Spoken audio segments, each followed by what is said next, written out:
Is that mobile on Wi-Fi mode? Flight mode? Thank you. You know, sometimes it's, you know what I mean. Thank you.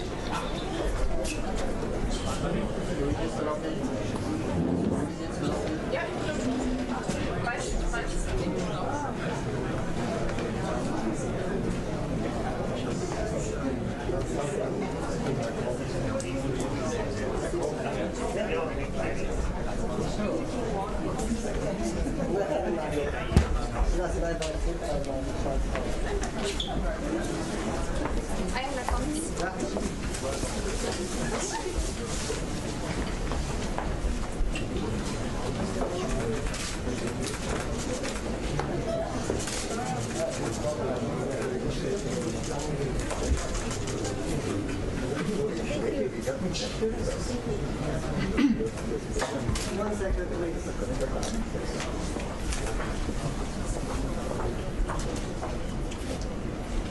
Bismillahir-Rahmanir-Rahim. Today, the meeting of the Board of Governors of the IAEA was convened to discuss Iran's recent actions to bring back the balance to the JCPOA here in the DIC.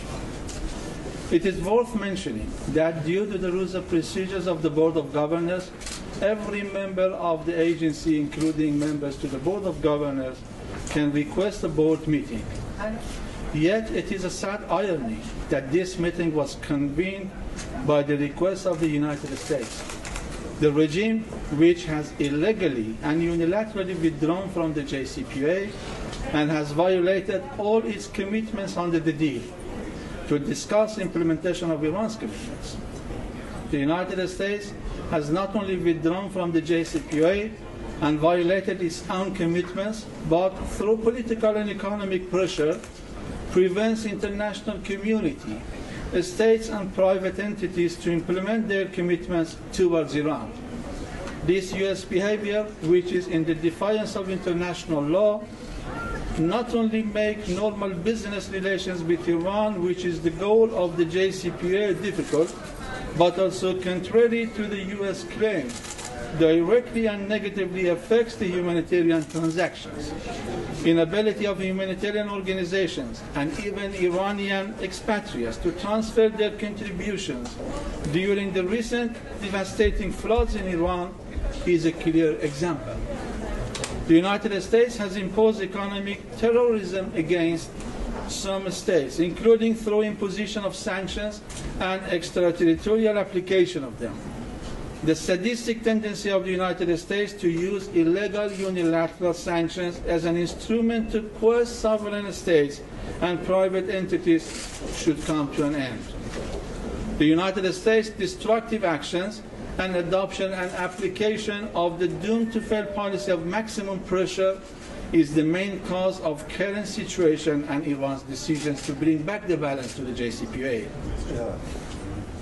Iran's actions are in line of the remedial clauses incorporated in the JCPOA and are taken in order to restore the long-lost balance of the implementation of the commitments under the deal.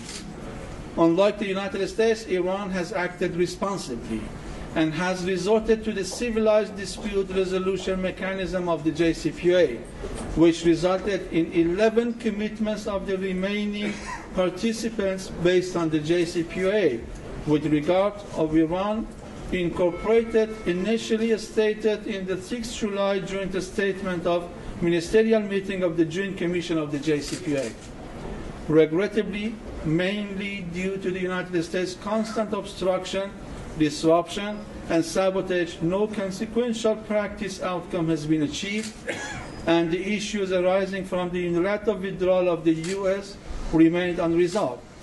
Therefore, the Islamic Republic of Iran left with no choice but to exercise its rights under remedial provisions of the deal, particularly paragraphs 26 and 36, in order to reestablish the long missing balance in the reciprocal commitments of the JCPOA. Let me touch some points regarding this meeting of the Board of Governors. We have been informed that the United States has approached many delegations before requesting to convene a special meeting of the Board of Governors. but no delegation welcomed the idea by the United States. They had to pay the cost to request this special meeting themselves. This is the first point. Because President Trump has always said that the nuclear deal is the worst deal in the international arena. How come that if it is the worst deal, now we are concerned about non-implementation or ceasing implementation of some parts of Iran's obligation under the deal? If it is a deal, if it is a good deal, and if they are interested, why they have withdrawn and why they are pushing the others to follow suit? This is the first point. The second point is that the majority of the delegations deplored the unilateral withdrawal of the United States at this session meeting of the Board of Governors. And they supported the preservation of the JCPOA and also deplored the unilateralism.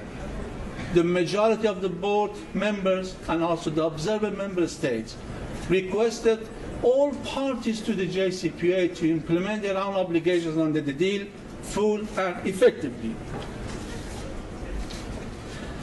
The majority in the board actually made it very clear that these issues are not safeguards-related issues.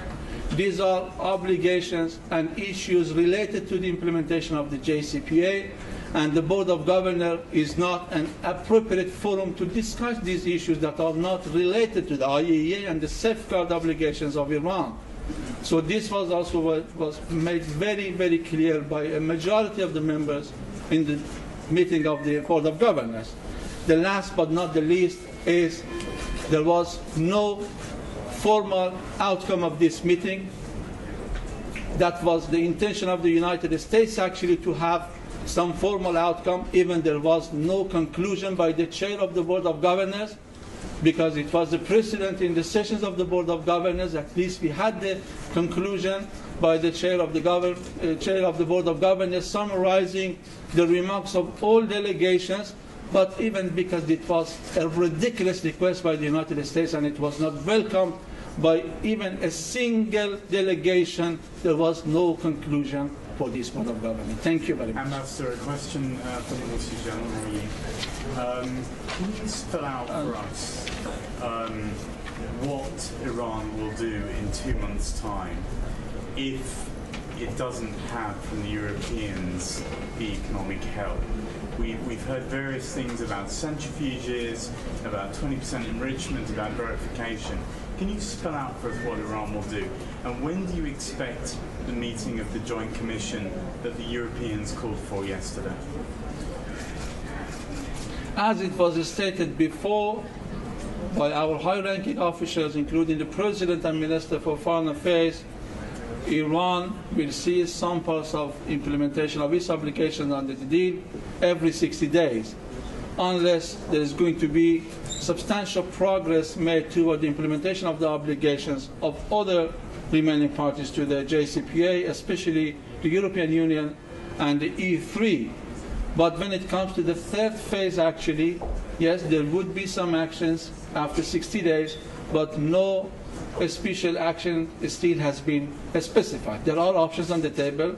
There are technically under discussion and consideration, but at this stage, no single option has been specified and announced. Sorry, does that mean it hasn't been decided or it hasn't been announced?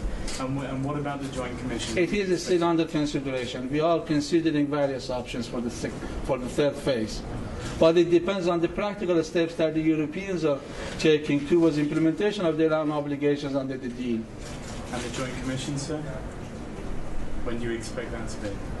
So a meeting of the Joint Commission at the level of the ministers also has been agreed during the last Joint Commission at the level of the political directors. It is under consideration and deliberations by the parties to the JCPOA, and in due time it will be announced by the coordinator. Ambassador, just with regard to those practical... And please also introduce yourself. Sorry. I know you, but it's for the others.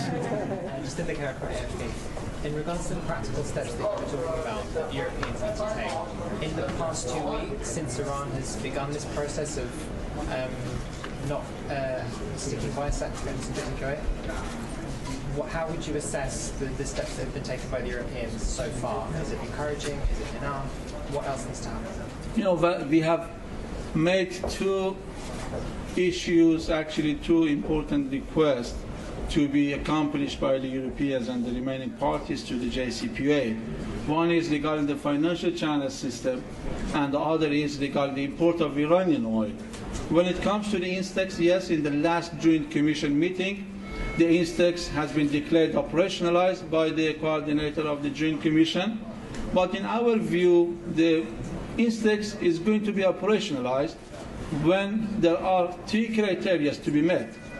One, the INSTEX shall cover all countries, including third countries. At this stage, INSTEX will cover only 10 countries in the European Union, not even the whole countries in the European Union and the Europe continent. So it shall cover the third parties. The second is that the INSTEX shall cover all the items under the unilateral sanctions by the United States. At this stage, they have said that this INSTEX will cover only the humanitarian items like foodstuff and medicine. The third and the most important point is regarding the credit and funding the INSTEX. So INSTEX has been operationalized. How much money the Europe is ready to put in the INSTEX to do the transactions. So annually, we are importing more than 30 million euros and dollars, foodstuff and medicine from various countries. If this INSTEX is going to cover all these costs, so that's not a matter of a few million euros. So this is what we call it, that after meeting these three criteria, the INSTEX is going to be fully operationalized. And in our view, when the INSTEX is going to be fully operationalized, is a positive signal, and Iran is ready to consider it. But we have told them that if you are not ready actually to put money in the INSTEX, so you have to consider the import of Iranian oil, so the money of the import of Iranian oil can go to the INSTEX to fund it. The next, please. Mr. Ambassador, Dean Freaky from Al-Arabiya News Channel. Arabiya? Al-Arabiya News Channel. Can I ask you the... Al-Arabiya? Al-Arabiya, yes. Good afternoon, sir. The United States ambassador knew today an idea which was already was launched by French President Mr. Macron about a comprehensive agreement which solved the problem raised in JCPOA after 10 or 50 years, but also the question of the Iranian intervention in the crisis of the Middle East, plus the problem of the ballistic missile, the Iranian ballistic missile problem. What is your reaction? I know that the tension of today, but would you agree the principle of a comprehensive agreement which solves all these problematic issues? Thank you. You know that the United States, as they put in, they are using the maximum pressure policy. This is what they say, to bring Iran to the table of negotiation. We have been on the table of negotiations. We have negotiated even with the Americans. At the end of the day, we had the JCPOA. So that was as the result of the negotiations, including with the Americans. This is the first point. And the second is, no country is ready to negotiate with a country that is putting the gun on its chest. So America is maximizing the pressures, extending the areas of sanctions on a daily basis, and simultaneously requesting and claiming that I'm ready to negotiate with Iran. So what kind of negotiations is going to be? So I think that for the United States to show its wisdom and also to prove that that what it has said regarding negotiations is not only a claim and is a reality. In fact, they have to lift all the sanctions, and after that, the environment would be changed. Is the JCPOA dead? Is the deal? JCPOA is not renegotiable. You know that's a deal that we have exhausted almost about 10 years. So there are delicate balances in the JCPOA. Even the other countries are not ready, the remaining parties to the JCPOA, to renegotiate the JCPOA. Ambassador, Go ahead, Jim. You are giving much, I'm very excited with the Spanish news agency. The Spanish news. You are giving much pressure to the European countries and the European Union, asking them to offer solutions. What about Russia and China? Especially China is a very strong economy. What do you expect of them, and why don't you give this much pressure to these countries? We have our own historical and constructive and positive relations with Russia and China. So every member to the JCPOA has to take its own share and responsibility. China and Russia cannot compensate actually the failure of the European Union and the E3. We have our own business, commercial relations with China and Russia, and we want the EU and E3 also to take their own share. President Trump said on Twitter during this board meeting that Iran is has long been secretly enriching. Now, you know, it would be good if you could respond to that. He's saying it's a problem. What are the risks of enriching uranium? If the risk actually is to produce nuclear bomb, the United States already has the nuclear bomb, thousands of nuclear warheads. So they are producing plutonium, thousands of plutonium. You know that the issue of enrichment is not prohibited under the Non-Proliferation Treaty. This is the right of every member to the Non-Proliferation Treaty, and this is Iran's right also. And what we are doing is, in a very transparent manner, is under the surveillance of the IAEA. The inspectors are there. Every single activity is under monitoring. We have nothing to hide. So there is no room for concern, actually. This is the first point. And the second is that as long as all these activities are under the surveillance and monitoring of the IAEA, there should be no room for concern. So the right to enrichment has not been given by the United States to be revoked afterwards. This is the right that has been given to all the members to the NPT in accordance to the provisions of the text of the treaty. Please. Mohammed from Al Ghazali. Mr. Ambassador, the European Union made a statement today, according to this meeting, and asking Iran to respect the agreement of JCPOA in 2015. What do you think about that? Or what's your response for that? We are still respecting the deal, because we have not withdrawn from the deal simultaneously after the United States unilaterally and illegally withdrew from the deal. Iran could withdraw simultaneously, but we decided to remain in the deal as the other remaining parties, especially the Europeans, requested Iran. And even in this new situation and developments, Iran adopted an incremental approach. Our actions actually are within the provisions and the context of the JCPOA. Iran is not in breach of its obligations under the deal, actually. So we are respecting. We request actually the other remaining parties, specifically the Europeans and EU and the E3, to respect their own obligations, try to fully and effectively implement their own obligations to preserve the deal. Will at any reaction from the BBC, will at any stage Iran deny the inspectors from the IAEA from access to your facilities? At this stage, we have made a clear distinction between our cooperation with the agency and the obligations that we have under the JCPOA. We have seized the implementation of some parts of our obligations under the JCPOA as it gives the rights to Iran, but we haven't touched our cooperation with the agency when it comes to the implementation of the Comprehensive Safeguard Agreement and also voluntary implementation of the additional protocol. I hope that we will not reach that point, actually. So you might reach this. I thought that I hope that we will not reach that point. We are still cooperating with the IAEA. This is important. Okay, thank you very much. Thank you. Thank